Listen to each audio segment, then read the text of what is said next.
안녕하세요. 여러분 만나서 반갑습니다. 심리상담 전문가 금선미라고 합니다. 저는 기업상담, 대학상담, 또 법원의 지금 가사자문위원, 다양한 심리상담 분야에서 일하고 있는 전문가인데요. 여러분 이렇게 만나서 반갑습니다. 또 제 소개를 하자 그러면 어디 학교 나왔는지, 어떤 논문 썼는지 이런 얘기 많이 기대하실 텐데요. 제가 책에도 썼지만 좀 저를 소개할 때 이렇게 소개하고 싶어요. 저는 복숭아를 굉장히 좋아합니다. 복숭아 중에서 천도복숭아 있잖아요. 약간 익은 거, 향기 많이 나는 거 있죠. 그 복숭아를 굉장히 좋아하고, 그 다음에 황도, 백도를 좋아합니다. 그리고 연애할 때도 지하철 타거나 음식점 가면 저 사람들은 어떤 관계지? 지금 행복한가? 싸웠나? 표정이 왜 저러지? 이러면서 궁리하고 쳐다보기를 좋아했어요. 그러다 보니까 제가 심리상담 전문가가 된 것 같은데, 그럴 때 가족이나 친구들은 저를 막 툭툭 쳤어요. 창피하고 넋 놓고 보니까요, 제가. 전 그런 것처럼 사람들의 마음과 그 행동이 어떻게 연결됐는지 그 관심이 많은 사람입니다. 그리고 제 영어 이름은 허클이거든요. 허클베리 핀 아시죠? 어렸을 때 허클베리 핀 만화 영화를 봤는데, 허클이 속상할 때요, 그 밀짚 모자 쓰고 나무 위에 자기가 집 지어놓은 작은 움막 같은 곳? 그런 곳을 이렇게 올라가요. 사다리 타고 막 올라가요. 그걸 보면서 어렸을 때 저도 좀 마음이 그랬었나 봐요. 나도 나중에 여유가 생기면 저 허클베리 핀처럼 저렇게 나만의 공간이 있으면 좋겠다. 그렇게 생각했거든요. 지금 그래서 전원주택에 나무로 집 짓고 살고 있습니다. 이런 것처럼 저는 사람과 자연에 대해서 관심이 많고 사랑이 많은 그런 사람이라고 저를 소개합니다. 제 소개 어떠셨어요? 제 경력상에 대해서 조금 그래도 궁금하실 텐데 말씀드리면요. 저는 이제 상담심리 전문가 자격증을 따고 제가 대기업에 심리 상담 전문가를 모집하는 그곳에서 상담실 실장으로 있었습니다. 그래서 대기업의 연구직, 기능직, 또 사무직, 해외 주재원으로 가신 분들 또는 협력사, 그래서 2만 명, 3만 명이 되는 임직원분들을 10년 넘게 쭉 만나왔었고요.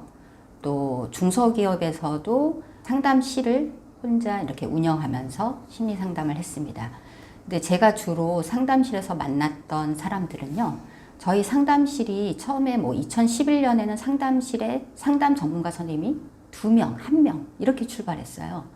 그런데 이제 대기업에서도 상담실에 상담사 전문가가 예전에는 1만 명에 1명, 그러다가 또 2015년부터는 한 5천 명에 1명 이렇게 되더니 이제는 1000에서 2000명의 상담 전문가가 1명씩 이렇게 배치되는 그런 수준의 상담 전문가를 지금 기업에서 고용하고 있는데요. 그러다 보니까 제가 있던 기업에서도 한 2만 명 수준이었는데 상담실에 계신 상담 선생님들이 10명이 넘으셨어요. 11명이었으니까요. 제가 있을 때까지.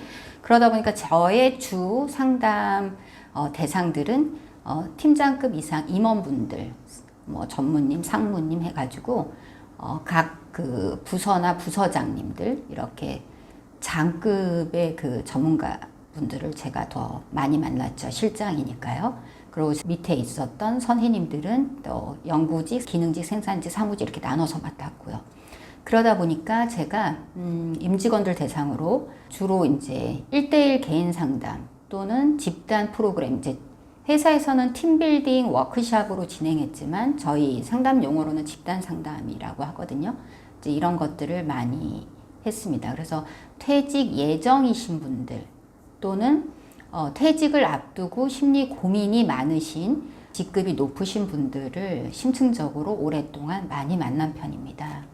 그러다 보니까 이제 이분들이 어떤 발달 사항에 심리적 어떤 고충을 경험하면서 퇴직을 준비하는지, 또 퇴직 후 무엇을 가장 고민하는지, 본인이 선택하는 퇴직도 있고요. 회사에서 제안해서 어쩔 수 없어서 퇴직을 해야만 되는 경우도 있고 다양하잖아요. 사실 조직 안에서. 그렇지만 뭐 밖에 대해서 내가 회사에 쫓겨났다 이렇게는 말씀 안 하시거든요. 여러 가지 이제 있잖아요, 제도가.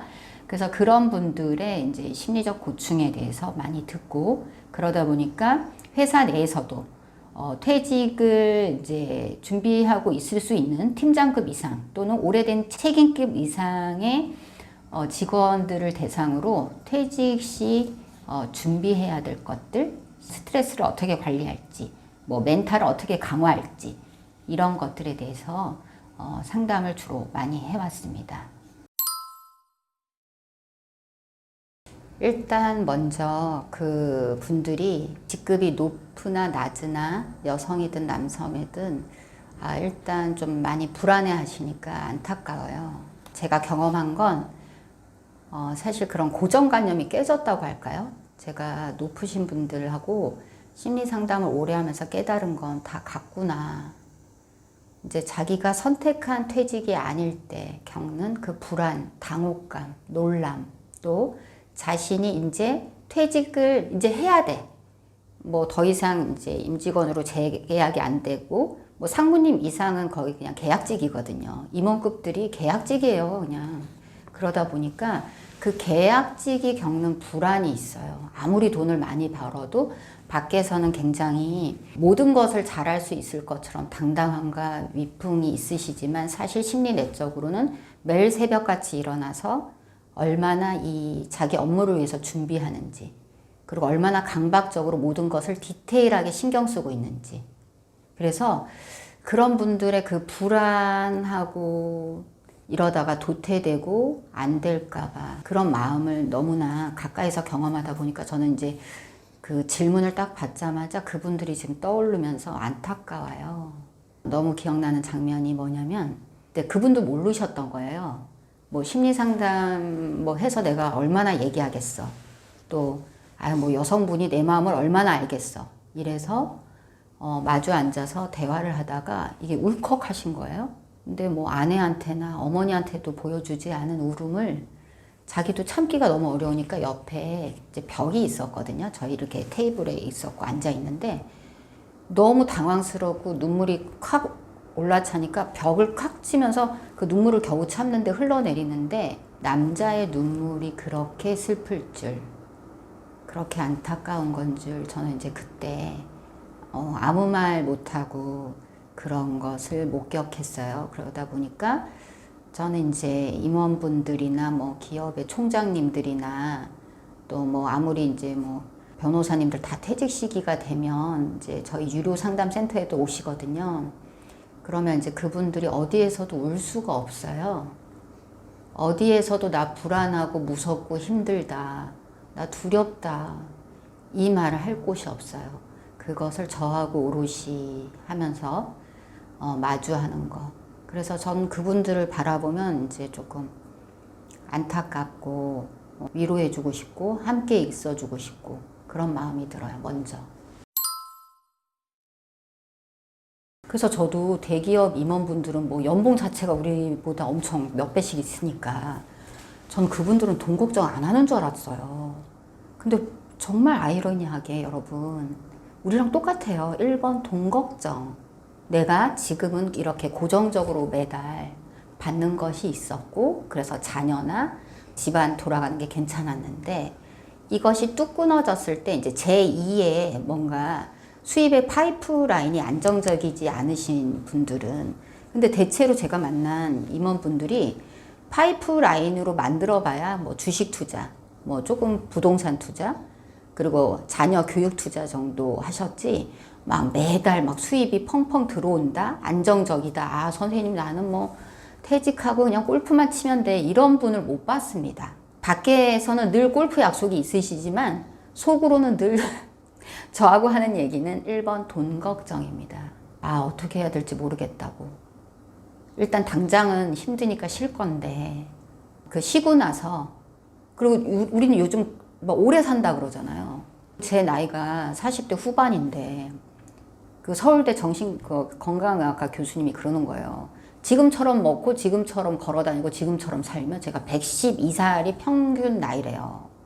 임원분들도 교육을 되게 많이 들으시잖아요. 기업에 있으니까 코칭이나 교육, 그리고 앞으로 이렇게 미래 세계에 대해서 얘기를 되게 많이 들으시니까 그 노후 설계에 대한 돈도 이제 임원분들이 저하고 상담하면서 아, 내가 매달 그렇게 많이 벌어줬는데 뭐 이렇게 아내가 잘 관리해서 이렇게 재테크가 돼 있을 줄 알았더니 별로 없다. 이거 어떡하냐.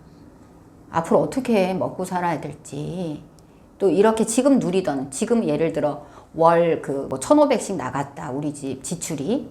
근데 내가 퇴직했을 때 급여 들어오지 않는데 월 1,500 지출했으면 이거 몇 년 되겠냐. 그 계산을 하고 계시더라고요. 그러면서 또 이제 자녀들이 뭐 안정적으로 진로를 찾아간 분들은 그래도 이제 노후랑 이런 것에 대해서만 걱정했지만 자녀의 진로도 아직 불안하고 이러실 경우는 그런 총체적인 경제적 책임에 대해서 여전히 부담감을 느끼시더라. 그래서 그가 갖는 그 현실적 고민은 경제적 고민. 그 다음에 두 번째가 뭐냐면 내 존재감이 없어질까 봐. 왜냐면 임원분들은 이제 기사분들이 가서 이제 출퇴근을 같이 하잖아요. 모시고 오고 모셔다 드리고 또 이제 회사에서도 내리면 이렇게 거의 뭐 다들 인사를 하고 그런데 이제 퇴직을 했을 때 이제 그런 게 없어져도 내가 괜찮은지 이제 그런 것에 대해서도 나의 존재감을 어디서 확인할까? 뭘 하면서 내가 확인해야 될까? 그러니까 다들 말씀이 이렇게 하세요. 난 진짜 퇴직하면 일단 무조건 쉴 거야. 그렇게 말씀하시거든요. 근데 3개월에서 6개월 되시면 연락이 오세요. 쉬고 나서 3개월에서 6개월 되면 거의 이렇게 연락하세요. 너무 심심하다. 재미없다. 그리고 그때부터 경험하는 우울과 무기력을 경험합니다. 그러니까 우리가 일반인들이 맨날 먹고 사니라고 돈에 허덕이면서 불안해요. 불안 경험하죠. 그런 다음에 맨날 이렇게 아침 저녁 열심히 사는데 모이는 게 없어요. 내가 뭐하고 살았나 모르겠어요. 잘 사는 사람 보면 부러워요. 그래서 우울 무기력 경험하잖아요. 그러니까 퇴직하시는 분들은 그것을 우리가 일상에서 경험한 것을 조금 더 빨리 경험한다고 보시면 되겠습니다. 왜냐하면 기존에 살았던 화려한 삶이랑 너무나 대비되는 단조롭고 정말 아무것도 없이 고요한 삶을 사셔야 되는 거거든요. 이제 그런 것들. 그러다 보니까 부부 갈등이 이제 막 생기시죠. 예전에 바빠서 못 싸웠는데, 그리고 예전에는 뭐 돈으로 서로 해결했던 것들이 이제 감정적으로 자꾸 얽히는 거예요. 그래서 이제 뭐 부부 상담을 우리가 해야 되냐, 이제 이런 얘기 또 많이 오셔서 하세요. 일반 퇴직을 앞두신 분들은요, 퇴직하기 전에 이미, 그러니까 자발적 퇴사면 괜찮아요. 뭐 아내가 잘 벌어가지고 나 좀 이제 일찍 쉬고 뭐 다른 사업을 모색해야겠다. 이런 자발적 퇴사하시는 분들은 그런 쪽에 궁리를 하니라고 설레. 그렇지만 대부분이 자발적 퇴사는 아니지만 회사에서 왠지 나가줘야 될 것 같은 분위기에 예를 들어 팀장이셨는데 갑자기 면팀장을 시키네. 팀장이었고 밑에 직급자 책임이었는데 책임을 팀장으로 올리고 자기가 면팀장. 이제 팀장에서 제외되고 거기 팀원으로 있는 거예요. 지금 대기업의 분위기 많이 그렇거든요. 뭐 제한이 되게 많아요. 뭐 50대 이상은 무조건 팀장이 안 된다. 여러 규정을 두면서 사실은 더 많이 돈 주면서 이렇게 써먹는 걸 기업에서는 효율이 최고니까 더 젊으면서 그렇게 사람을 이제 도구적으로 사용하다 보니까 그렇게 면팀장이면서 이제 팀장이었다가 자기가 팀장을 누군가를 모시면서 팀원으로 있으신 분들 이제 그것을 경험하는 것도 심리적으로 굉장히 존재감, 자괴감이 들고 그러시거든요, 사실. 그거 소화하기도 어려우신데 인사고과로 예를 들어 뭐 B 정도는 줘야 그래도 편안하게 평균 간다 이렇게 생각하는데 C를 연달아 주는 거예요, 매해. 근데 2번, 3번 받으면 이제 우리 또 경고라고 알잖아요. 기업 다니시는 분들은. 이거 뭐지? 회사에서 나한테 지금 왜 이러는 거지? 뭐가 있구나. 이제 이렇게 생각이 드는데 이제 그런 것을 팀장이나 부장을 달아야 될 시기. 주로 보통 44세에서 47세 요때. 요즘은 이제 더 빨라졌으니까 40대 초에서 49세까지의 그런 고과를 딱 받았을 때 엄청 불안하거든요. 거의 공황 증세가 와요.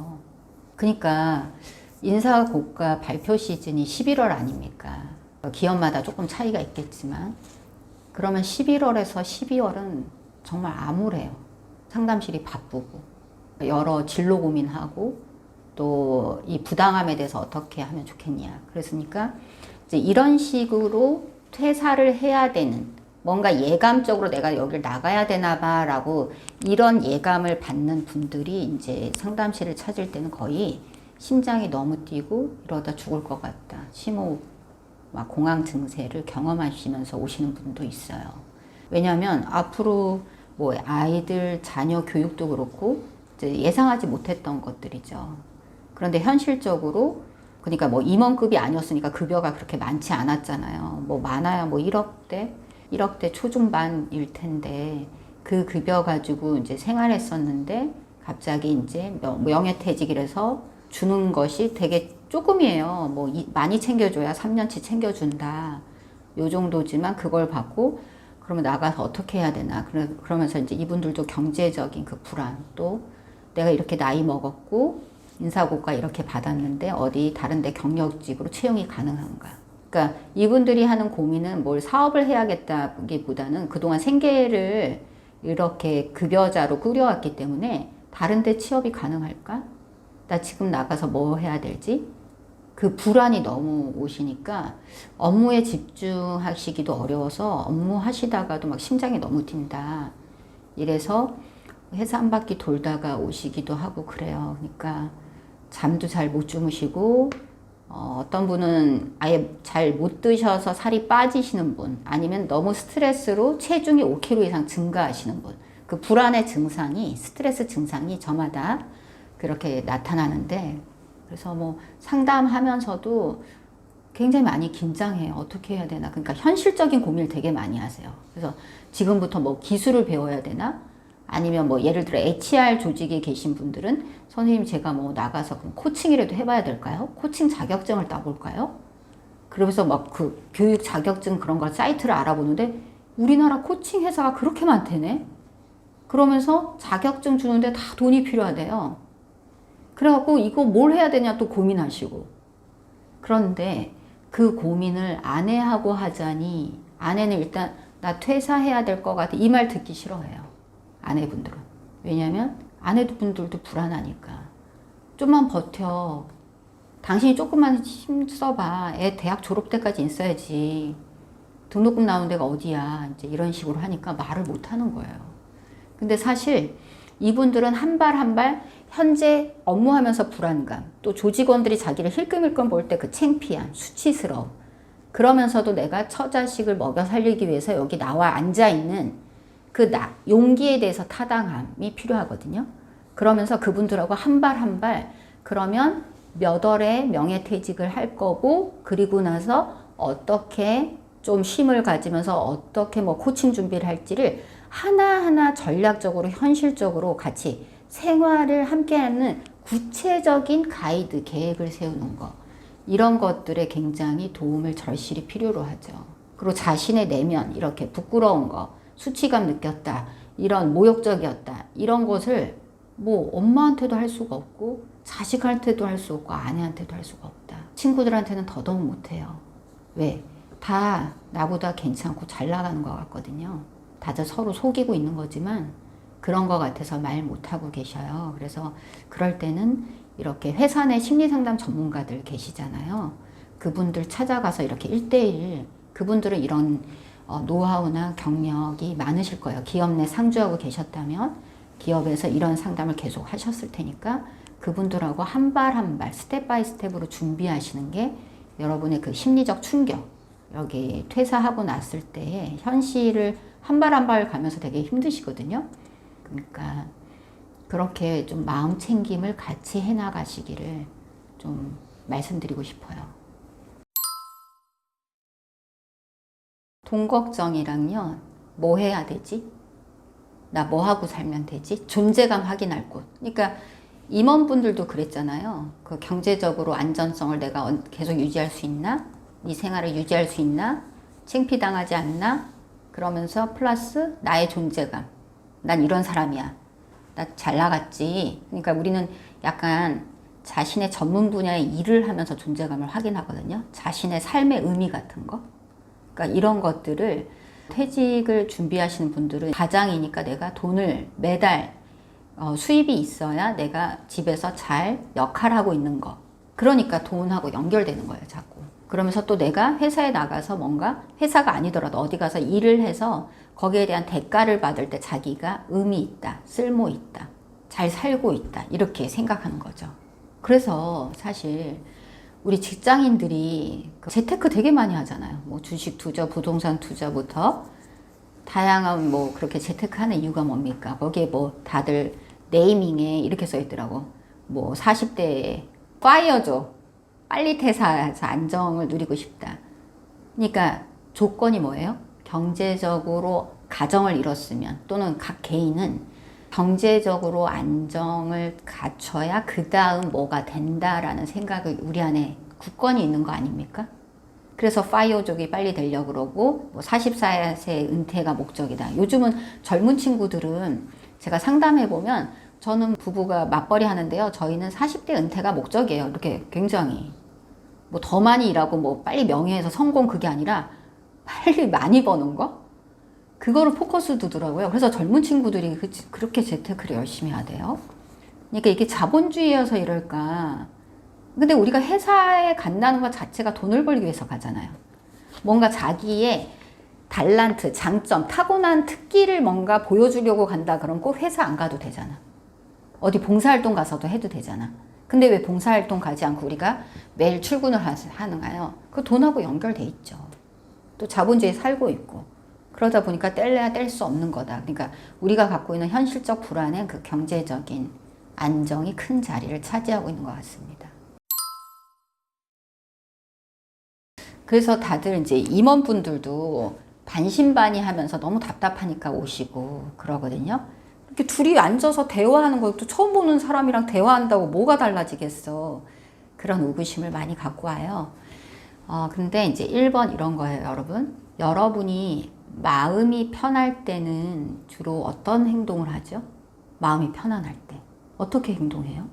그냥 자기가 생각하고 느낀 대로 자기가 선택한 걸 그냥 뚜벅뚜벅 하시죠? 불안해하지 않잖아요. 누구한테 묻거나 확신을 갖지 않죠. 그냥 하시잖아. 이게 맞아? 이게 옳아? 하고 일상의 루틴을 잘 살 수 있죠. 근데 마음이 불편해지면 이게 흐트러지잖아요. 그죠? 여러분 식사 흐트러지지? 잠 흐트러지지?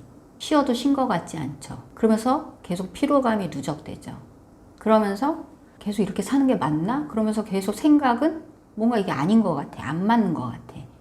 이렇게 하면서 모든 것이 혼란스러워지고 분산돼요. 그래서 심리학적 솔루션은 먼저 여러분이 상담실에 오시면 상담 전문가가 어떤 목적으로 어떻게 여길 내방하게 됐는지 여쭤봐요. 여러분의 주 호소에 대해서. 무엇을 얘기하고 싶은지. 그러면 각 저마다 달라요. 어떤 사람은 우울, 어떤 사람은 불안, 어떤 사람은 혼란, 어떤 사람은 두려움.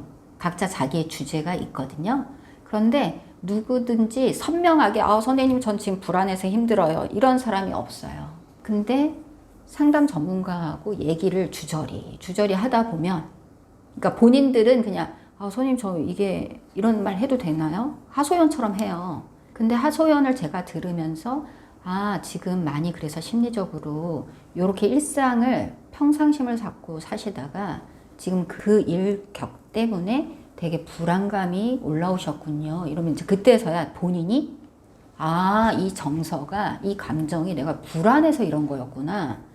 그래서 이렇게 심장이 뛰고 밥도 안 먹고 잠도 안 왔구나. 그러다 보니까 업무에 집중하다가 특히 상사가 나를 부를 때 뭔가 또 그런 일이 경험될까봐 내가 두려워서 심장이 콩닥콩닥 뛰었구나라고 자기 이해가 점점 선명하고 확실하게 되는 거예요. 그러면 여러분 보세요. 뭔가를 내가 갈 길을 선명하게 알고 이거 맞아? 이거 옳아? 할 때는 평정심을 갖고 일을 했죠. 이런 것처럼 자기 이해가 자꾸 선명하고 확실해지면 어떻게 돼요? 내가 그래서 불안했구나. 그럼 불안이 있는 상태에서도 되게 평정심을 가지고 내가 불안한 게 지금 당연하지 라고 가서 업무에도 집중할 수 있고 퇴근해서도 얘기를 할 수가 있는 거예요. 친구를 만나서도 내가 이래서 이런 불안이 올라와서 이런 신체 증상까지 다 있더라.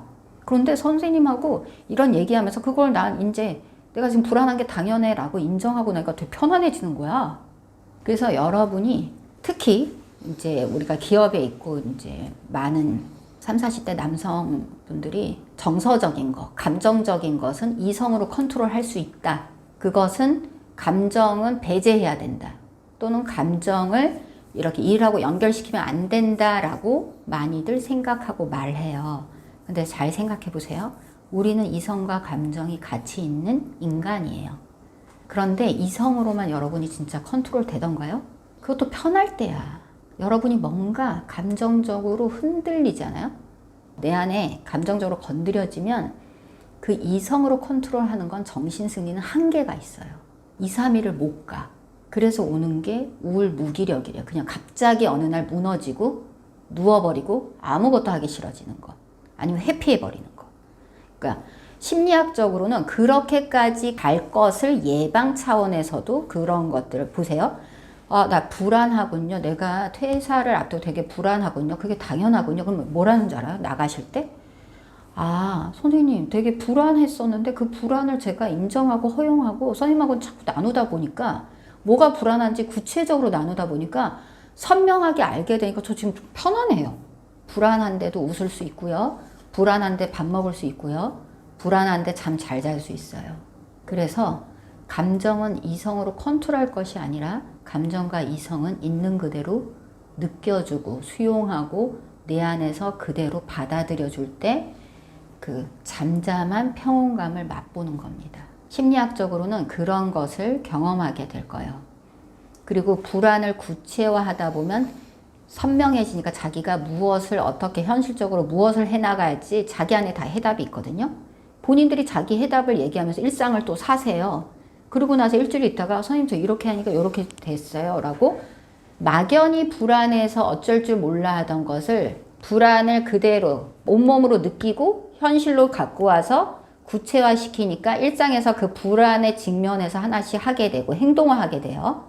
그러면서 상담 전문가하고 그걸 나누게 되니까 자기 정서는 타당화되면서 행동은 현실에서 맞서고 뭔가를 진행시키니까 불안이 감소되고 있습니다. 그런 것을 경험해요. 그리고 나빠지면 나빠진 대로 그것도 이유가 있다고 제가 뭐 안 좋아지면 안 오고 이러면 안 돼. 더 나빠지면 더 깊이 자신을 알 수 있는 기회야. 꼭 와야 돼. 이렇게 하거든요. 그런 사람들은 더 깊이 뭐 더 큰 것들하고 뭔가 연결되거든요. 그런 것들을 이제 만날 수 있게 돼요. 그래서 사실 심리학적으로 풀게 되면 여기 되게 뭐 긴데요. 심리적 감정의 그 위계를 차곡차곡 전문가하고 밟고 들어간다. 그동안 무서워서 못 만났던 감정을 울까봐 못했던 거, 창피할까 못했던 걸 전문가하고 차곡차곡 다 느끼게 됩니다. 그러면 자기는 평온함을 유지하면서 할 수 있게 돼요. 직접 경험해보는 게 최고예요. 그렇게 떠도는 소문이 있잖아요.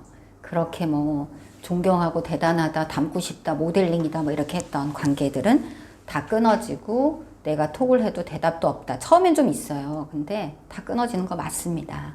그 인정합시다. 자, 왜 끊어지냐면 직장 내 관계는 이해관계예요. 나한테 이득이 되느냐. 그리고 업체하고 갑을 관계에서 맺어진 관계잖아요. 특히나 이제 갑을 관계에서 뭐 대기업에선 갑에 있었던 그런 그 임원분들은 이제 을 관계가 평생 갈 거라고 막 그때는 뭐 친구 맺었지. 그때는 그 임원에 계시니까 친구 맺은 거예요. 근데 여러분 다 끊어져요. 왜? 이해관계고 필요에 의한 관계예요. 처음에 그것을 감당하기 어려워하거든요. 막 사방에서 연락 왔고 대단하다는 칭찬을 늘 들었었고 막 이렇게 손살에 쳐도 아니라고 막 이렇게 들었었는데 사실 그런 것들이 직책이 주는 것들이었다. 그래서 그거에 대해서 미리 마음 먹으세요. 준비하세요. 그리고 이제 임원으로 계셨던 분들은 이제 여러분하고 좀 관계가 유지되는 관계가 이런 거예요. 임원으로 유지했던 예를 들어 뭐 반도체 쪽, 또 디스플레이 쪽 이런 쪽, 이제 앞으로 AI 쪽 요런 쪽에 그 임원으로 계셨던 분들은 나오면 하청업체 있었잖아요. 그리고 연결업체, 하청업체의 고문이나 자문위원으로 많이 가세요. 왜냐하면 하청업체는 이 기업하고 계속 인연을 맺고 싶은 거야. 그래서 이 연결 돌다리를 이 임원분을 통해서 하고 싶으니까 내부 생리를 잘 아실 거니까. 그래서 임원 퇴직을 하시면 이런 연결업체, 하청업체 또는 이 기업에 연을 닫고 싶어 하는 그런 업체에서 많이 자문위원, 고문위원으로 뭐 월 200, 300 주면서 이렇게 요청 많이 하거든요. 그래서 그런 것을 몇 군데 걸치시더라고요, 임원분들이. 근데 그것도 몇 년 거치다 보면 또 다른 임원이 나오실 거 아닙니까? 교체돼요. 그래서 이제 퇴사하셔서 다른 데 연결업체에 고문위원, 자문위원으로 하시면서도 걱정하세요. 아, 나 이 회사에 몇 년 할지 모르겠다. 그래서 다른 사업을 누구랑 동업해 봐야 되나 고민이 된다. 근데 이게 믿어도 되는 건지 의심스럽다. 아, 내가 이런 사업을 직접 해보진 않아서 그런 게 염려가 된다. 뭐가 맞고 옳은지 모르겠다. 이제 이런 염려를 많이 하시거든요. 그래서 임원이 끝나고도 연결이 오는 것은 이제 그런 다 필요에 의해서 이렇게 연락이 오시는 거다. 그래서 저는 좀 이런 얘기를 드리고 싶어요. 기업에 계실 때 업체분들하고 너무 갑질한다 그러죠. 그렇게 너무 대우받고 대접받으려고 하지 말고 어떻게 하냐면 인간 대 인간으로 지금 직책이 이래서 당신과 내가 요런 계약 관계로 하지만 난 당신을 굉장히 존중한다. 그리고 당신이 그 작은 사업을 일으키는 그 당신의 태도에 내가 진짜 너무 배울 게 많다. 나도 배우고 싶다. 이런 존중하는 마음을 임원이실 때, 현직에 계실 때 좀 가지시기를 바랍니다. 뭔가 괜찮은 척 해야 되는 관계. 여러분이 잘 나가는 모습만 보여줘야 되는 관계. 그런 모임 많으시죠? 이런 관계예요. 여러분이 일정 정도의 생활 수준이 예를 들어 뭐 월 1,500 이상 쓸 수 있고 골프 얼마나 갔어야 되고 또 차는 어느 정도 타야 되고 동네는 어디 살아야 된다는 그런 외적인 것들을 계속 보고해야 되고 그것이 뭔가 자기들하고 유지되지 않으면 거기서 불편함을 경험하는 그런 관계는 끊어내셔야 돼요. 되게 불편하시죠? 거기 계시는 게. 자꾸 자격지심 느끼시고 그들이 뭐라고 안 했는데도 불편하시잖아요. 예를 들어 옛날 같으면 뭐 뷔페에서 이렇게 한 사람당 20만 원씩 먹는 거 괜찮았어. 다 그런 얘기 하시더라고요. 이렇게 퇴직하시는 임원분들이 옛날에 뭐 뷔페 가서 그런 거 먹고 뭐 골프 나가서 계속 하고 이런 거 괜찮았거든? 회사에서 다 이렇게 하고 그랬는데 이걸 개인인지 하려고 그러니까 동계산대대 이런 얘기 하세요. 근데 그 모임 나가면은 내가 잘 나가는 것, 잘 된 거, 뭐 다 자랑만 하는 관계. 그랬더니 내가 그 모임을 안 나가고 있더라고. 근데 계속 또 안 나가면 우리가 그동안 안 나오는 친구를 뒷담화를 하셨대요. 아, 쟤 이렇게 망해서 안 나와. 쟤 이제 뭐 어떻게 됐대. 그게 두려워서 계속 이렇게 나가셨다는데 그거 얼마나 유지하겠습니까? 불편해요. 그러니까 선생님이 느끼시기에 마음이 불편한 뭔가 자격 조건이 있는 것 같은 거기에 내가 부합하지 않아서 나가야 될 것 같은 관계는 그냥 일찌감치 그냥 퇴직하시기 전에 정리하세요. 어차피 불편한 감정은 계속 누른다고 없어지지 않아요. 그 감정은 계속 누적되고 축적되고 오히려 그 모임을 갈 때마다 계속 쌓일 뿐입니다. 그래서 나중엔 신체화 증상으로 막 드러나고 그러거든요. 그래서 여러분이 어디에 기업에 소속되었기 때문에 소속된 집단들이 있을 거예요. 저는 예전에 이제 뭐 아이가 이렇게 학교 다닐 때 학부모 모임들이 좀 그랬어요. 뭐 학부모 모임을 가면 그냥 이렇게 누구 엄마 이렇게 존재대 애기 엄마로 친해지는 것도 있지만 사실 그 안에서 조금 시간이 지나면 남편이 뭐 하냐, 직업이 뭐냐, 시댁은 얼마나 잘 사냐, 재산은 어느 정도에 있냐, 그거에 따라서 사람이 막 분류가 되고 팀이 나눠지고 이러더라고요. 그래서 그런 관계는 굳이 계속 뭐 호구조사 당하고 호구조사하는 관계 뭐하러 유지해요. 그런 관계에 선생님이 계시다면 빨리 자기 자신을 구해서 자기 마음 편한 게 최고예요. 거기에 가느니 차라리 가족들하고 자기가 맛있는 외식을 하든지 아니면 혼자 선생님만을 위해서 혼밥 혼술을 하는 게 더 좋습니다. 그러니까 그거는 저도 이제 그런 모임을 하시는 분들을 들어보니까 서로 이제 거기에서 위로와 공감을 많이 받으시더라고요. 같이 임원을 했는데 퇴직 시기만 다르지 서로 선배님은 그 몇 년도에 퇴직하셨잖아요. 제가 그 다음에 나왔잖아. 이제 이런 얘기 하시면서 서로 이제 위로와 공감대를 이루면서 뭐 6명, 7명 이렇게 작은 소모임을 하시는 그런 모임을 본 적이 있어요. 근데 그거에 몸담고 계신 선생님은 굉장히 만족도가 있으셨어요. 근데 거기 안에서 자기들만의 할 얘기가 있는 거예요. 야, 우리가 임원일 때 이랬지. 그러면서 잘 나갔던 시절도 얘기할 수 있고, 야, 그런데 내가 요즘 이렇게 해. 이런 얘기를 동시에 할 수 있는 곳인 거예요. 공감대 형성할 수 있는. 근데 그런 이제 뭐 약간 대기업 거기에서는 그렇게 몇 대 몇 대 해갖고 소모임이죠. 소모임식으로 그게 형성되어 있는 것들이 좀 있거든요. 이제 중소기업 같은 경우는 그래도 대기업은 임원을 그래도 한 5년, 뭐 심각한 1, 2년에 잘리는 거 아닌 이상은 그래도 보통 5년 이상 하시잖아요, 임원을. 한번 내가 상무 달았다 그러면 한 5년 정도는 하시는데 중소기업 같은 경우는 그렇지가 않아요. 뭐 6개월에도 정리되고 1년에서도 재계약이 안 되고 이런 경우 굉장히 많으시거든요.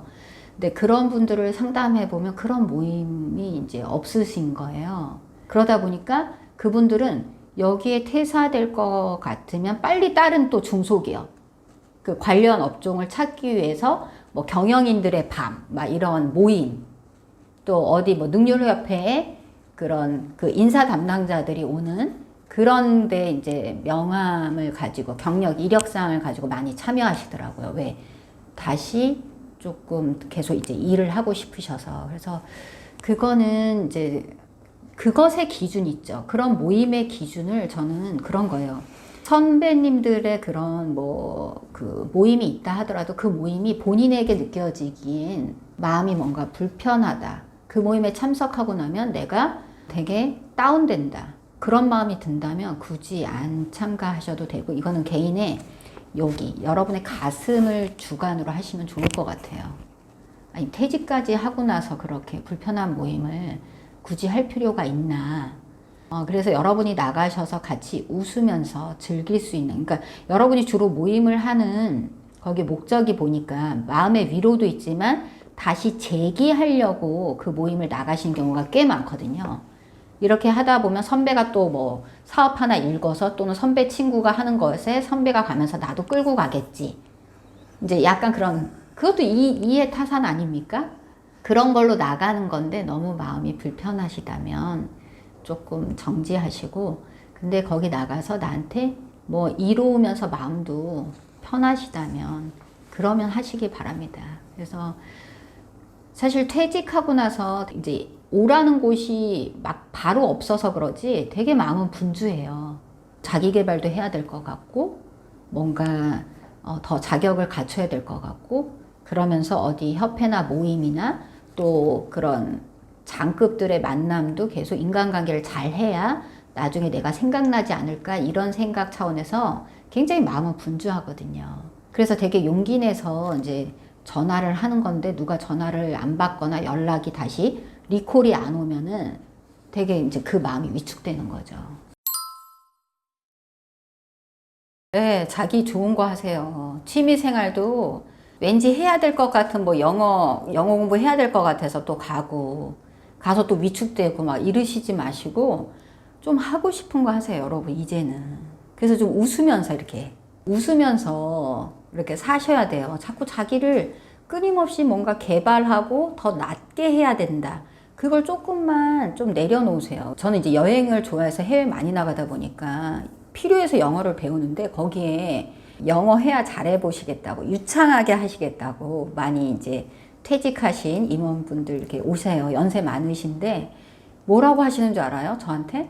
묻지도 않았는데 자기가 회사 다닐 때 얼마나 잘 나갔는지 그 얘기를 엄청 해요. 그러면서 금선생, 내가 영어만 유창했으면 나 지금 현재 아직도 일하고 있다. 이런 얘기를 되게 많이 하시거든요. 그러니까 내가 예전에 조금만 뭘 더 잘했더라면 이렇게 됐을 거야 라는 그것 때문에 그 퇴사하시고도 막 이렇게 헤드폰 끼고 영어를 하시는데 얼굴을 찡그리고 계셔. 잘 안 들린대, 막 짜증난대. 그러면 제가 그러거든요. 좋아하시는 팝송 들으면서 우린 바디랭귀지가 있으니까 좀 이렇게 그렇게 하시면 어때요? 그러면 아니래. 영어를 잘하면 선생님의 소망은 있는 거예요. 내가 영어를 잘하면 이미 기업의 관리 경험이 많으니까 앞으로도 더 잘 자신이 쓰일 수 있을 거라는 그 소망을 갖고 계시더라고요. 그래서 저는 이제 앞으로 우리 세대는 이제 우리 문화는 바뀔 것 같아요. 일본도 지금 그러잖아요. 이렇게 은퇴하신 분들이 다시 고용돼서 자신의 정말 더 오래 지혜로운 재능을 쓰고 있잖아요. 우리 세대는 이제 그렇게 될 거라고 보거든요. 그래서 지혜롭게 쓰실 때 막 이렇게 고충을 겪으면서 힘들어서 억지로 이렇게 하시는 것보다 진짜 자기가 즐거워서 하는 거, 행복해서 잘하는 거, 그런 곳에 지혜를 가지고 뭔가 후배들을 양성하고 사회를 위해서 환원하는 거, 그게 정말 더 좋은 모습 같아요. 그리고 여러분이 뭐 배우러 가셔서 내가 예전에 얼마나 잘 나갔는지 그 얘기 되게 오래 하시는데 정말 당부드리지만 짧게. 안 궁금하거든요, 상대방은. 그거 좀 알아주세요. 그런 얘기 많이 하셨어요.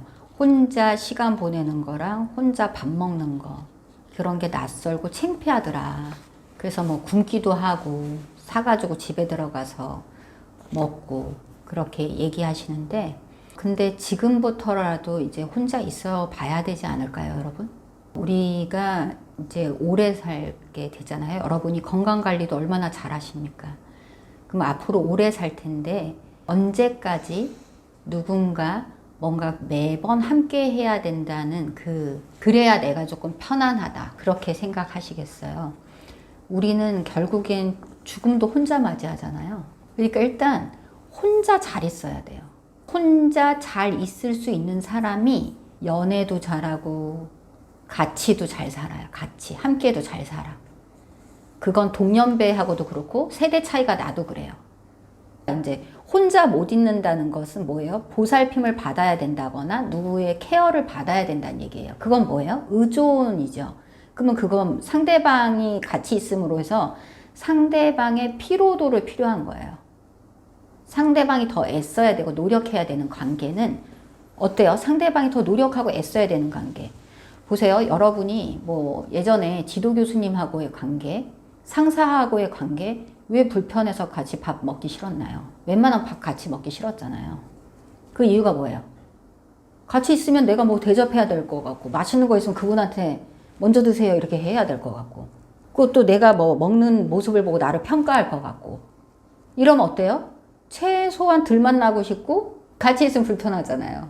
그래서 여러분이 이제 혼자 잘 있을 수 있는 분은 이제 어떤 거냐면, 혼자 밥 먹고 혼자 잘 놀고 이러신 분들은 이제 점점 인간은 혼자구나, 외로운 거구나, 내가 혼자 이렇게 하니까 이런 게 씁쓸하구나, 이런 것들을 이제 여기 가슴으로 자꾸 경험하게 되잖아요. 여러분이 경험하다 보면 그러면 누군가 함께 있을 때 되게 감사하고 행복해요. 그리고 또 혼자 있을 때 여러분이 심리상담, 그 혼자 하는 외로움을 같이 그대로 직면하면서 혼자 있어 보잖아. 그럼 혼자도 되게 편해요. 여러분이 혼자가 있을 때 되게 이게 편하고 홀가분한 거구나라고 경험되잖아요. 그때부터 누군가를 만나면 남녀노소 나이에 상관없이 그 상대하고 편안하게 있을 수 있어요. 왜? 직급 직책을 내려놓고 존재끼리 만나는 것을 할 수 있거든요. 그때서야. 혼자 못 있는다는 것은 그전에는 뭔가 자꾸 보살핌, 대우를 받아야 있을 수 있는 존재인 거예요. 그러니까 뭔가 직책이 있고 내가 챙김받아야 되고 이런 관계는 불편하니까 피한다고 그랬잖아요. 근데 자기가 자기를 챙기는 그런 관계를 혼자 잘 맺은 사람하고 같이 있잖아요. 그러면 서스름이 없어. 친구가 될 수 있어. 서로 인간 대 인간으로요. 그러면 손주, 손녀하고도 친구가 될 수 있고요. 자녀하고도 편안한, 그러니까 그게 무슨 관계냐면요, 솔직하게 진솔하게 정서를 나누는 관계가 되는 거예요. 그래서 편안한 관계가 되는 거예요. 그래서 제가 그 노인정 양로원, 또 요즘은 그 노인복지시설이 많잖아요. 그런 분들 이렇게 강의를 갈 때 보면 거기에 이제 사람들 얼굴이 보이잖아요. 표정. 어떤 사람들은 연세가 드셨지만 되게 해피하고, 어떤 분들은 이렇게 암상, 또 이렇게 화가 난 것 같고, 또 무섭고. 그 얼굴 표정이 왜 그래요? 그 혼자 있을 때 또는 누군가하고 함께 살 때 이렇게 굳어진 인상이잖아요, 여러분. 제가 왜 이 얘기를 드리냐면, 제가 이제 그때 강의 갔을 때 그런 실버타운에서도 연애 문제로 굉장히 막 할머니 할아버지께서 저한테 막 엄청 열정적으로 질문하시는 거예요. 왜? 우리는 살아있는 한 사랑하고 불안하고 우울한 것처럼 사랑이란 감정도 있거든요. 그 연세 들어도. 거기 안에 질투도 있고. 이렇더라고요. 혼자 잘 지낼 수 있는 분이 인기도 많아. 그 얘기는 뭐예요? 자기가 자기 존재를 잘 수용한 사람은 타인하고 있을 때도 타인을 불편하게 안 하고 타인을 잘 수용해. 그러니까 나하고의 관계를 잘 맺는 사람은 타인하고의 관계도 굉장히 부드럽고 편안하게 맺어요. 그래서 매력을 일부러 발산한 게 아닌데 매력적이어서 사람들이 자꾸 다가오는 거예요.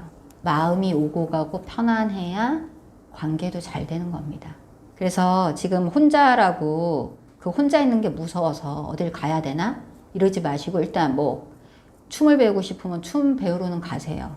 노래 배우고 싶고 악기 배우고 싶으면 그곳엔 가세요.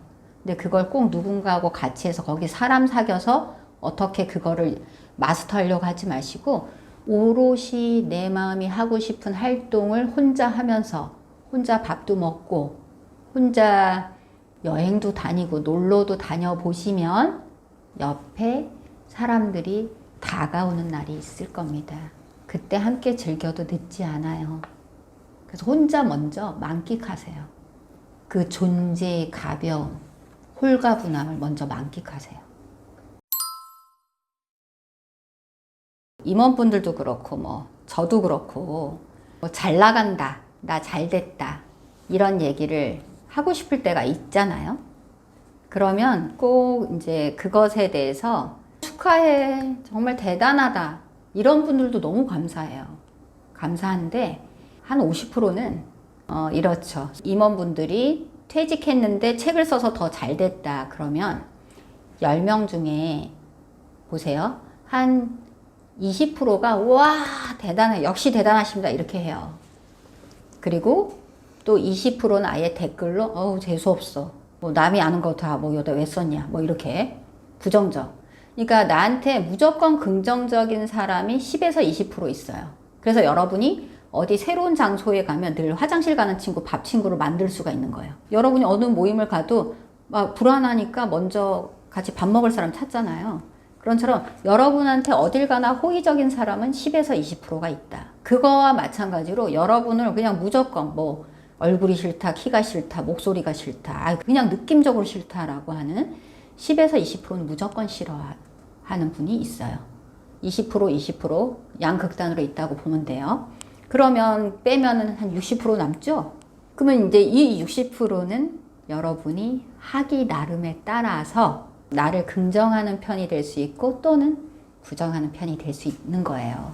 저도 이제 예전에 그렇게 생각했어요. 내가 학교에서 발표 잘하고 뭐 이렇게 하면 대단해요 이렇게 해주시는 분보다 갑자기 표정이 안 좋아지거나 침묵하거나 이렇게 눈살을 찌푸리시는 분들을 다 봤어요. 예전에는 그 모습을 보고 속상했어요. 그리고 제가 쪼그라든 거야, 위축하는 거야. 제가 그때 무슨 마음이 있었냐면 모두가 나를 좋아했으면 좋겠는 거야. 그리고 모두가 나를 응원했으면 좋겠는 거예요.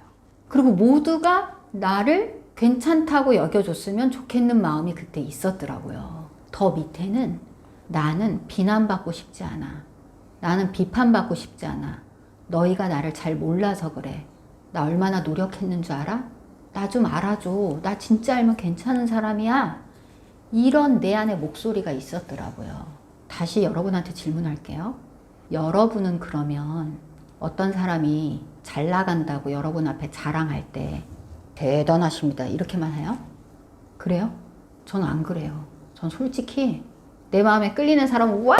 막 이렇게 호들갑 떨고 칭찬해 주는데 나도 왠지 싫은 사람 있고 특히 내가 갖고 싶은 거 가진 사람, 내가 되고 싶은 거 이미 된 사람. 근데 그런 사람 중에서 저한테 호의적인 사람한테는 제가 와 이러는 것 같은데 그런 사람 중에서 저를 무시하거나 저를 별로 좋게 여기지 않는 느낌이 있는 사람한테는 저도 부모 잘 만나서 저러겠지, 어휴 돈 많으니까 저러겠지 라고 저 또한 응원하지 않았어요. 궁시렁 됐어요. 자 보세요. 여러분도 누구는 대단하다고 여기고 누구는 궁시렁대고 비난하고 비판하는 사람이 있죠. 그 대상이 여러분 스스로가 될 때가 있다는 거예요. 그걸 인정해야 돼 이제. 특히나 성공하고 잘 나가고 그럴수록 그 감정은 만나야 되는 감정이에요. 특히 연예인들이 90%의 댓글 중에서 5에서 10%의 악플 때문에 생을 달리한다고 하잖아요. 뭐 우린 연예인급 이런 것도 아닌데도 예를 들어 뭐 200개 댓글 중에서 5개 이상한 걸 놨다고 거기를 그냥 천둥소리처럼 듣고 주목하기엔 그러려면 쓰질 말았어야 돼요. 이렇게 책을 내질 말았어야 돼요. 이렇게 보여요? 이런 걸 내지 말았어야 돼요. 이렇게 쓴 이상 그거는 감당해야 됩니다. 여기 어깨에. 왜? 나도 누군가를 싫어하고 미워하듯이 나도 누군가의 싫어하는 미워하는 대상이 될 수 있고요. 특히나 내가 갖고 싶은 거를 갖고 있는 사람이 그걸 와서 막 자랑할 때, 그리고 나하고 정서교류가 안 되고 나를 좀 무시한다고 느낄 때 되게 시샘하고 질투 나잖아요. 그러니까 여러분이 누군가를 시샘하고 질투할 땐 여러분의 소망, 기대, 욕망하고 관계되는 것들이에요. 그러니까 누군가 여러분을 뭔가 궁시렁대면서 시기하고 질투하고 아유 쟤는 뭐 저래서 저랬을 거야. 라인 잘 탔네. 아이고 뭐 누구 잘 만났네. 뭐 이런 식으로 여러분을 진짜로 알려고 안 할 때는 그 사람의 감정이 건드려진 거예요. 어떤 거? 되고 싶은 마음, 갖고 싶은 마음, 똑같이 하고 싶은 마음. 그게 건드려져서 그런 거예요. 그래서 그 소망과 질투를 이렇게 여러분이 그걸 위축되고 씁쓸해하지 말고 사실은 아 내가 나도 누군가의 잘 되는 걸 부러워했듯이 내가 저분한테 그런 대상이 되었네 이렇게 느끼시면 돼요. 그렇다고 뭐 그 사람 앞에서 뭐 자랑질하라 이런 게 아니라 그걸로 확인하시기 바래요. 당신이 되고 싶었던 걸 누가 가졌을 때 당신의 소망과 욕구가 건드려져서 불편했던 거 그걸 다른 누군가가 나한테 이미 느끼고 있다는 거예요. 그것만으로도 나는 이미 누군가의 성공의 자리에 내가 서 있는 거죠, 사실은. 근데 여러분의 기준은 아직 더 높죠? 이게 끝이 아니고 난 멀었는데 이게 있잖아요. 그래서 여러분은 또 계속 질투하세요. 여러분이 되고 싶은 사람, 여러분이 갖고 싶은 거, 하고 싶은 것들을 계속 목록화하면서 질투하세요. 그것이 저는 동기부여 된다고 생각하거든요. 그렇게 동기부여가 되더라고요. 제가 중고등학교 때 그 점심시간에 학교 도서관 가서 읽었던 책들, 나에게 위로를 주었던 그 철학 서적, 심리학 서적들이 그 작가들을 너무 질투했거든요. 나도 이런 글을 쓰고 싶다. 그리고 질투하고 그러니까 제가 이렇게 기업 나와서 그러니까 저도 기업 퇴사하고 나서 이렇게 프리랜서로 신나게 살고 있거든요. 이렇게 제 책을 내면서 많은 분들이 아 솔직하다. 심리상담 전문가가 막 심리학 이론으로 그럴싸하게 쓰지 않고 있는 그대로 자기 삶에서 관계에서 실패한 거 솔직하게 잘 썼네. 아, 이 사람도 이렇게 울면서 살았네. 나랑 똑같네. 이러면서 공감이 되고 베스트셀러가 되고 지금 이렇게 2세를 찍잖아요. 그래서 저는 이런 것들이 이 과정들이 저는 지금 제 후배님들이나 제 동료, 제 선배님들이 저 질투해요. 시기하고. 근데 저는 또 다른 제가 또 질투하고 시기하는 이미 먼저 되신 분들이 계시거든요. 그래서 즐겁게 질투하려고요. 즐겁게 시기하려고요. 그 질투와 시기라는 감정을 그대로 느껴주면 여러분 밑에 여러분의 욕구와 소망을 만나는 기회로 삼으시면 돼요. 그 사람을 탓할 이유는 없습니다. 그리고 사실 사람들이 나한테 댓글 나쁘게 달아서 나 속상하다 이런 얘기는 욕심쟁이에요. 뭐 그럼 어떻게 다 가졌는데 뭐 다 100% 좋아할 줄 알았어요? 그거는 없어요. 그런 일은 없습니다. 그러니까 제가 이게 아까 혼자 좀 잘 계셔야 된다는 거하고 연결된 거예요. 그러니까 퇴직해서 이제 자꾸 싸우시는 이유가 내가 그동안 이렇게 열심히 일했는데 이제 내가 보살핌 받고 쉬어도 되지. 그러면 이제 가족들이 엄청 뭔가 이렇게 위로해주고 함께 해주고 함께 같이 어디 다니고 이럴 거를 기대했더라고요. 근데 정말 이런 말씀 드려서 죄송한데 선생님이 그렇게 열심히 사는 동안 아내도 가족도 자기 위치에서 열심히 살았거든요. 그러니까 변한 게 없는 거예요. 사실 가족은. 아빠가 또는 엄마가 퇴사했다는 이유 그거 말고 변한 게 없는 거예요. 그들의 위치에서. 그래서 그들의 위치는 그냥 그들이 살기를 원하는데 그동안에 시간을 못 가졌으니까 아버지, 어머니는 퇴사를 하면 이제 기대를 해요. 우리 이거 하자. 가족들하고 뭐 어디 해외 가자. 어디 여행 가자. 다 같이 뭐 이렇게 취미 생활에 이걸 가져보자. 등산 같이 가자만 이렇게 하시는데 그런 것들이 자녀들은 그걸 거절하면서 불안하대요. 내가 싫어한다고 여기시면 어쩌나. 그리고 또 티를 많이 내시잖아요, 사실은. 한번 얘기하면 직장 부하들이 아니니까 가족은 거절할 수 있는 거거든요. 근데 거절했다고 왜 내가 이제 시간 나는데 나랑 같이 안 다니냐. 왜 너희들끼리 친하냐. 왜 나를 소외시키냐. 왜 나만 혼자 두냐. 이제 이렇게 불평불만을 자꾸 하시다 보니까 어때요? 볼멘 소리를 들으니까 가족도 불편해요. 그리고 이렇게 침울해 있고 주로 하는 얘기가 볼멘 소리를 많이 하시니까 이제 배우자분들도 같이 안 있고 이렇게 밥 차려주고 빨리 나오고 싶다. 나와서 나 편히 커피숍이라도 있다가 들어가고 싶다. 너무 답답하다. 이런 얘기를 많이 하시거든요. 그래서 여러분이 퇴사하고 나면 이런 거 해야지 저런 거 해야지 계획을 많이 세우시는데 그 계획을 세우실 때 제발 가족들하고 함께 허락받고 그들의 스케줄을 같이 공유해서 하시길 바래요. 근데 그게 이제 혼자 단독 결정으로 하고 나서 이렇게 하자 저렇게 하자 이제 내가 시간 많으니까 이렇게 하자 저렇게 하자 하는 것은 상대방을 존중하지 않은 태도로 전달되기 때문에 그 가족원들은 그거에 대한 불편감을 자꾸 호소하는 거거든요. 그리고 아무래도 직장에서 그렇게 사실 열심히 사신이라고 가족들하고 뭐 사소한 이벤트를 같이 하거나 아무래도 정서적 유대가 덜하다고 느끼시는 건 맞아요. 그 부분이 되게 외롭고 속상하시죠. 억울하시고. 내가 무슨 돈 기계도 아니고 돈은 다 갖다 줬는데 나만 이렇게 소외된 것 같다. 그런 경험 얘기 많이 하시는데요. 제가 자녀분들하고 상담해 보면요. 자녀분들은 진짜 원하는 게 퇴직하신 그 가족과 뭔가 오랜 시간 해외여행 가고 아주 럭셔리한 데 가서 무엇을 먹고 이걸 원하는 게 아니더라고요. 무엇을 원하냐면 대화를 원해요. 어떤 대화? 이렇게 살아야지 저렇게 살아야지 일방적으로 뭐 충고해주고 개입하고 평가하는 대화 말고요. 나 요즘 이래. 나 이런 거 좋아. 나 근데 그런 건 하기 싫더라고. 이런 얘기를 편안하게 할 수 있는 그런 대화를 하고 싶어 해요. 그럴 때 가깝다고 느껴요. 그래서 여러분들이 그 가족원들하고 막 소통이 안 된다. 내가 하는 말을 안 듣는다. 이제 이런 얘기 하시면 제가 얼마나 서운하시겠어요. 속상하시겠어요. 그러면서 그 감정을 충분히 느끼게 한 다음에 제가 그렇게 얘기하거든요. 정말 가족들은 누구님이랑 대화하고 싶어 해요. 이런 거 먹고 싶어.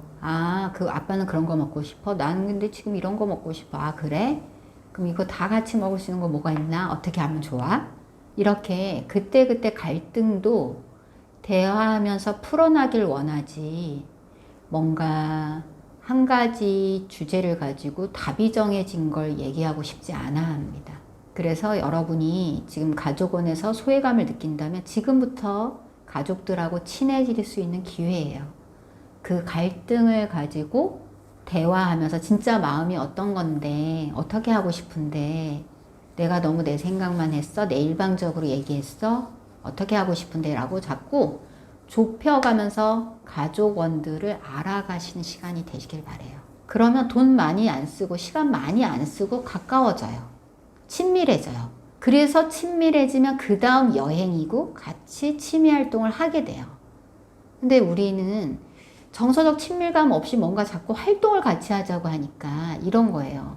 지도 교수님하고 불편하고 상사랑 불편한데 자꾸 상사랑 지도 교수님이 야 내일 등산 갈래? 내일 쉬는데 등산 갈래? 어디 여행 갈래? 1박 2일 나랑 방 쓸래? 이런 느낌이에요. 무슨 얘기인지 전달이 됐을까요? 먼저 정서적으로 가까워지는 것. 그리고 갈등은 그것이 가까워질 수 있는 아주 좋은 기회입니다. 또 이참에 가족 상담 같이 받아봐주는 것도 되게 좋아요.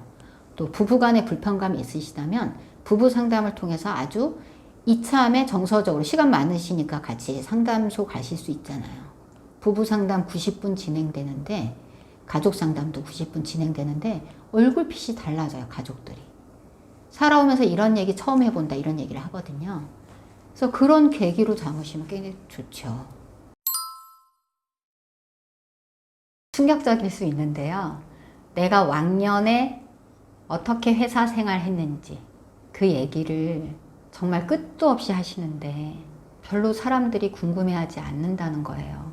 의뢰 형식상 질문을 하는 거지 회사 다닐 때 어떠셨는지 이것은 오고 가는 대화가 없었잖아요. 그러니까 일방적 대화가 되는 거예요. 근데 여러분은 친해지고 편안해지고 가까워지려고 많은 얘기를 했다고 하는데 얘기를 하실 때 특히 직급이 높으시거나 낮으시거나 또는 퇴직하셨을 때 그 왕년에 내가 회사에서 얼마나 잘 나갔는지 그런 얘기를 오래 하시는 것은 당신의 발언권만 귀하게 여기고 상대방의 뭔가 경청해야 되는 것, 또 상대방도 상대방의 삶에서 되게 중요한 경험이 있어요. 그걸 같이 주거니 받거니 해야 친해지고 교류가 되고 의사소통이 되는 거지 일방적으로 자기 것만 하다 끝나면 불편하게 되는 거예요. 특히 이제 직장 내에서 상사로 계속 계셨던 분들은 밑에 직원들하고 가면 계속 자기 얘기 많이 하거든요. 연애사부터 군대사. 그리고 궁금하지도 않는 재테크 어떻게 했는지 뭐 이런 얘기 되게 많이 해요. 근데 제가 팁을 하나 드리면 누군가 질문했을 때 근데 요즘 이제 젊은 친구들이 약간 이런 질문하면 좋아할 것 같아서 상사한테 하는 질문이 있어요. 그러면 이제 그거를 막 좋다고 막 오래 얘기하는데 제발 끊어야 돼요, 여러분. 상대방이 더 궁금하게끔 끊어야 돼요. 그게 여러분의 대화의 기술이에요. 여러분의 이전 경험담은 굉장한 지혜가 있는 거예요. 여러분이 잘 나갔던 그 경험은 여러분이 책을 써서 팔아야 될 만큼 정말 귀한 경험이에요. 그러니까 묻지도 않았는 데서 막 싸게 말하지 마세요. 그러면 그 사람은 쉽게 아주 가볍게 싸게 여겨요. 그래서 상대방이 나를 궁금하게끔 그래서 만약에 왕년에 어떠셨어요? 그러면 아유 뭐 그냥 그랬지. 선생님은 어떠신데요? 라고 던지세요. 상대방에. 질문한 사람한테 다시 던지세요. 그러면 아유 저도 그냥 그랬는데요. 아 근데 나한테 왜 물었어? 아 저는 이런 게 궁금해서. 진짜 나에 대해서 궁금한 사람한테만 얘기를 해야지. 그냥 인사로 던지는 것까지 다 얘기하면 얼마나 얘기할 데가 없어서 저러나 그렇게 돼요. 그러니까 분별하십시오. 그리고 식사를 하거나 대화를 하거나 회식을 가거나 6명이 있으면 이제 정말 이쪽으로 되게 많이 성공하신 분들 보잖아요. 대화의 주제서부터 대화의 내용, 시간을 혼자 독점하지 않습니다. 계속 분배해요. 또 한 사람하고의 너무 티키타카가 오래되잖아요. 그럼 다른 분들이 불편할 수 있고 소외감을 경험할 수 있거든요. 그러면 던져요, 다른 분한테. 아, 지금 그래서 뭐 이렇게 화제를 던지든가. 그래서 퇴직하시고 나서 내가 왕년에 어떻게 생활했고 어떻게 살았고 막 그런 얘기 되게 길게 하면 저한테 빨리빨리 끊어주거든요. 왜? 그렇게 귀한 경험담을 왜 아무것도 받지 않고 막 얘기하십니까? 그래서 서로를 존중하면서 묻지 않을 때 얘기하지 않고 또 가볍게 인사말로 묻었을 때는 가볍게 하고 정말 이 사람이 궁금해하는 질문이 더 촘체적으로 구체적으로 올 때 조금씩 정보 풀듯이 보따리 풀듯이 하십시오. 제발 부탁입니다. 여러분을 귀하게 여긴다면 미리 하지 않는 겁니다. 네, 그걸 꼭 당부드리고 싶어요. 제 얘기를 이렇게 끝까지 경청하여 주셔서 먼저 감사합니다. 또 각자의 자리에서 어떤 마음으로 여기를 접속하여 보고 계실지, 지금 현재 어떤 마음이시고, 그래서 다른 사람들은 어떻게 살고 있나, 퇴직해서 어떻게 살고 있나, 그런 게 참 궁금하셔서 여길 보고 계시겠죠. 여러분의 그런 삶들을 이렇게 댓글로 나눠주시고, 또 이렇게 봐주시는 것들이 서로 공감이 되고 있는 거예요.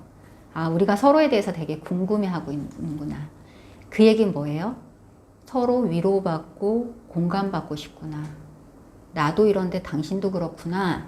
이런 타당화 받고 싶잖아요. 그럴만 합니다. 얼마나 열심히 사셨습니까?